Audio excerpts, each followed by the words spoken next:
Hi Taurus, welcome to Higher Source Tarot for your April 2022 mid-month tarot reading.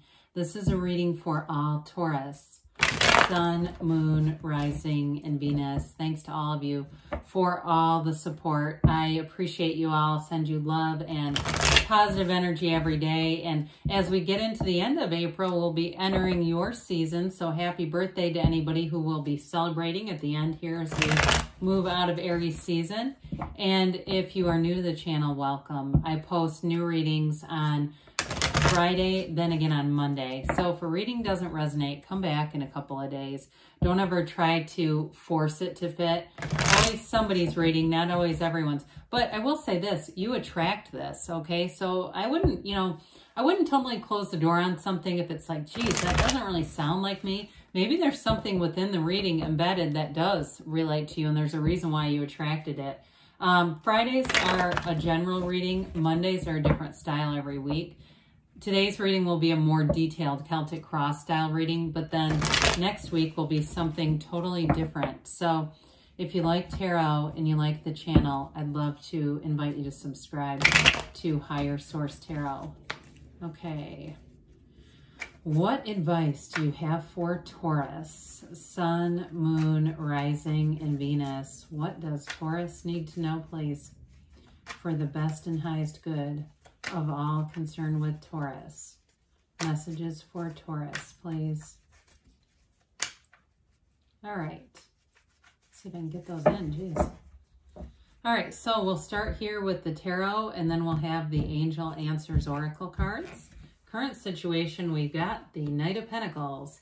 The immediate influence is the Nine of Cups. In your subconscious, you have the Queen of Wands. In the distant past, the Five of Cups. Now, this damn thing's happened to Aries too. They have they had the 8, 9 of Swords in the distant past, more recent past. You have the 5, 6 Pentacles. Guys, we have 78 cards here. That's a big deal when you start to see cards in alignment. It's an evolution. So you've got here the High Priestess coming towards you. You're represented. I like this. Wow, that's so cool too. The High Priestess and Hierophant are counterparts. They're not in numerical order, but they're by each other, and that's important too. I can't get over this. That's the person or situation you're attracting. You've got, now this is interesting. You've got the 7 of Swords in the outcome. But I want to tell you the tarot is your best friend who always tells you the truth. And I feel like there's too much in this reading I feel like it's more of a warning to be aware of something, but you've got something here. The person or situation you're attracting is the Hierophant. So I'm not worried about that, but there may be some bugaboo up there that we're going to need to talk about. So the bottom of the deck, this is really cool too. Listen, these readings are recorded, right? I could redo that reading, but I don't want to get scared off by one card, so don't do that to yourself when you're watching readings if you see one thing you don't like, and because I can talk you through into understanding the interrelationships. It reminds me of Stephen Covey. I think it's the he wrote a book, but there's a concept called interdependence that he talks about, or interdependence, might be inner. Anyway, it's like a healthy relationship between people rather than codependence. It reminds me of the tarot a little bit, that the cards all have a relationship. So you have here Gemini, Taurus. You have 3 major arcana. You have fire, earth, water, and air here. Well, okay, so the 9 of Pentacles here, she's the single lady card, but she's also the card of luxury. So I do feel like there's something about money here that you just need to be aware of. And there might be some, with that 5 of Wands, some kind of conflict around money. But I do feel like it ends up, there's money coming in. Now, maybe people who are jealous of you too. I mean, we say this a lot. Taurus likes luxury. And so as you obtain things, you may find that there is somebody around you who's rather jealous of it. Or if it's a relationship with lovers there. But love prevails. I mean, I wouldn't be too worried about them if they're, coming in and trying to cause a problem for you. Now, I have to point this out before we go on, because the Lovers comes in order after the Hierophant. So I mentioned you've got the counterparts here, the High Priestess and the Hierophant together, but then you got the Lovers right after it. That is crazy to me. I just love it when the tarot does things like that, because it's always different every time, isn't it? I mean, you can't predict with 78 cards what will come out. Now, the Lovers is like a match made in heaven. So I do feel like you have something coming in, some kind of wish fulfillment, whether it's in a job that brings in more money or a great relationship, because you definitely have solid unity and partnerships here, but there's somebody jealous of it. I do see that. I mean, I wouldn't give them too much of your attention, because with the Lovers, it's an inner and outer harmony. So it's a feeling of really knowing no bounds. I mean, in a relationship, it's something that changes your life. In a job situation, though, too, the job, it's like the Lovers indicates a job that's flourishing and growing. So it's a very positive card of blooming energy. You know, it's like everything's matched up and blooming when you see the Lovers. I love it, too. You know, when we think about the Lovers, it's a card oftentimes associated with the month of June. And so with this, I do feel like it's something, they're telling you something in the summer as things go forward, they're really going to be flourishing in your life here, Taurus. So you've got the Archangel Raphael here too. It's a card of great love, care, protection. Well, as we go into this, in a relationship, you've got somebody here who is going to be in it for the long term. You know, it's that wish fulfillment with the Nine of Cups and coupled with the Knight of Pentacles. I love to see all the yellow in the backdrop. That indicates an environment. Even with the Seven of Swords, it's in there too. And it's an environment where you're going to feel successful. It's like an environment that's enlivened. You know, that light color, that yellow color is an important color in the deck, because it really is about growth and prosperity. So with the Knight of Pentacles, things move forward, but they move forward in a very stable, meticulous way. It's a relationship where you don't rush into things, where you don't, you know, you move forward, but it goes at a nice pace. It's not, you know, trying to figure out who you're dating after you've already slept together, right? It's like, what the hell? You know, this is something where you really look into the future, you plan things out. Now, if it's not a relationship for you, though, it really is long-term success and money too. So anything with a job or any new endeavors here, so even if you're doing something on your own, like a side gig, and it's money coming in, I do feel like it becomes almost like a hobby in a way, even though it brings in money with that Nine of Cups. If it's anything to do with food, I see that, like somebody baking or selling things that are related to food, or if you're starting some kind of cafe or something like that.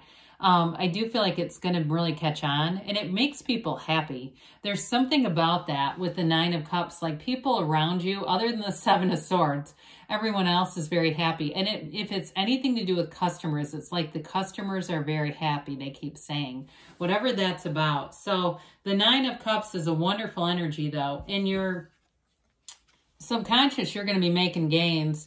The Queen of Wands is a bad bitch, man, in terms of career. Wands are great for career growth. They're all about expansion, enterprise. You have great ideas in this energy. I mean, this is the kind of energy where you have the good idea come in and you're boom on it. You know, it's like you almost can't sleep at night. I wouldn't have minded to see the Nine of Swords here. Maybe that's why I brought it up earlier, because it's sort of that restless energy where you might find even too, you don't need a lot of sleep. In this energy, if you find that you're like, God, yeah, I get like 4 or 5 hours right now and it doesn't seem to faze me, I do feel like there's an energetic shift, and it just brings in more, it's more energy is what it comes down to. Now, in a relationship, though, this is a very, you know, she has her knees apart for a reason, okay? I know, they're just so, the way that these artists designed the cards back in the day, they're just so... oh, what's the word? I'm like mischievous. That's what I'm thinking of. Just very mischievous with that, but it does mean something. I do feel like in a relationship, you've got a deep commitment here, but there's definitely chemistry. There's excitement, and it's also the desire, that driving desire, saying, I want a relationship that's committed but still fun and exciting, and there's great loyalty here. So even though you have that damn Seven of Swords, it's almost, I almost want to pull clarifiers on it, because I feel like it's somebody watching your success who's pissed about it. Because with this, too, you do attract loyal people. You may have an exit plan here coming up for somebody. It's a friend or a relative. I just don't see them sticking around. And I wouldn't, I mean, I wouldn't fight it or resist it, because with the rest of the energies, things are moving forward. So the Five of Pentacles, it is an energy of change, activity, moving on from something. The Five of Pentacles is a shift, but the dark in the cards indicates ignorance. So I do feel like you had some kind of information that came through, and it may be about that Seven of Swords where somebody's still got a resentment. But again, I mean, that can only happen. They can only do so much with that. It feels more like a slanderous energy, and it's related to this. It feels like if it was a job that you left, it could be another disgruntled coworker, especially if you're doing well, who sees that and is, instead of wondering, what are you doing? How can I change? They get mad about it. But I do feel like something ended here. Now, you didn't lose everything, okay? We've always got, when we see these two companions, there's still an energy of support here. And it goes right into this Six of Pentacles. This is a card of reciprocity. It's that give and take. You've got it with the Nine of Cups too here. And in general, again, I feel like you have people around you who do want to help, who want to be involved. This is a card, too, of balance. So I feel like if there's somebody who owes you money that's related to the Seven of Swords, it may be about that, too. You may decide to let it go, too, after this reading, if you tried to connect with them to get them to respond to that. Because there's something about this that's got a little bit of a strings attached. It was not a free gift. It feels like it was more of an expectation to be paid back. However, sixes are still about, you know, symmetry and balance. So I still feel like as you move forward into the High Priestess, I love this here. She's the card of the psychic. It is a new cycle here that's going to bring in information. She holds the Book of Torah, the laws of life, on her lap. It's secrets to the universe, but it's secrets that come out. This also is a card of balance with the two black and white or gray pillars. And her gown is that high vibrational energy that we talk about. The Hermetic teaching behind this one is prima materia. Matter comes from the mind. She represents your subconscious mind. So she also shows here her crown connected to those pomegranates. It's also an indication of bringing heaven to earth. Be aware of your thoughts here, Taurus. Manage the feelings, because your thoughts create your feelings. And so reach for better feeling thoughts. If you've got any little lingering pieces of fear or even anger too, if you know who this is and you're getting pissed off just listening to it, don't allow yourself to go there. You command your subconscious. Your subconscious does what your conscious mind tells it to. And even in the tarot, it's so incredible to me what the ancients knew, even though the tarot is not necessarily, this deck is not necessarily ancient, but they understood the magician's the conscious mind that influences the subconscious mind. So you're making things happen. This is a card, though, of passivity. So I feel like you have kind of a quiet analysis. That seems to be the approach they're telling you, this quiet analytical approach. And that's going to be the key to a lot of this. If you have somebody who's kind of messing with you. You have it here, too. I hear shoulder to the grindstone, nose to the wheel. Is that it? I mean, that's such an odd saying. But I feel like with this, you focus on yourself, and that's the best thing anybody can do. On your own self-development. That's what life's about. Because if we're not doing that, we're not growing or expanding. Eights are about rhythm and vibration, but they're also about peace. And so I feel like with this Eight of Pentacles, you've got this new focus, and you're just going to do that. You know, that's what they're telling you to do, at least. In the Eight of Pentacles, too, this is a great card for the physical body. It's a great card for building up anything material, making material gains here. In a relationship, too, though, like I said, you've got an investment here. It's wanting to go together, wanting to be together, and put the time into the relationship where things are very balanced. Because also, too, on the High Priestess, you have an even-armed cross that symbolizes balance. You have it several times here. Well, you've got the person or situation you're attracting. They've got Taurus energy here. And so it might be another Taurus, but it also might just represent that they're attracting you. This card in other decks is called Unity. And really the core or the pillar of this is all about unity. It's a card of deep spirituality. The Hierophant is a priest, but he holds up his hand and says, be still and know.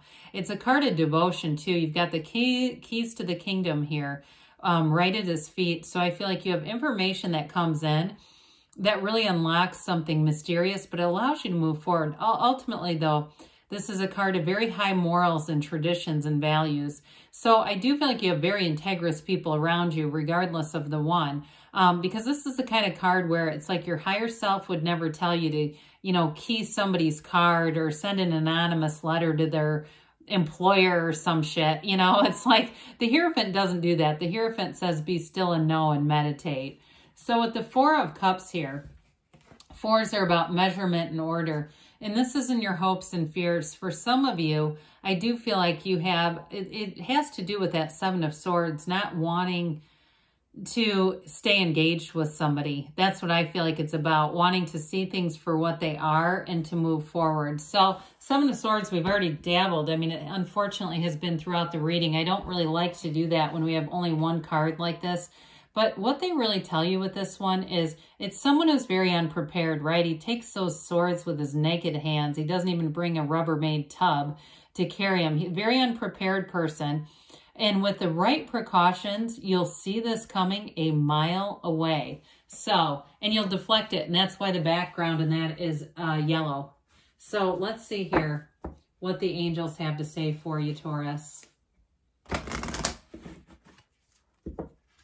All right, messages for Taurus, please. What else does Taurus need to know, please? For the best and highest good of all concerned with Taurus. All right, guys, you've got a golden opportunity here. So I'm telling you, something good is happening. It's something that's going to make somebody jealous, but who cares? Abundance, they say. So again, there's prosperity and abundance. They say meditation brings answers, so quiet that mind down. And you've got take action.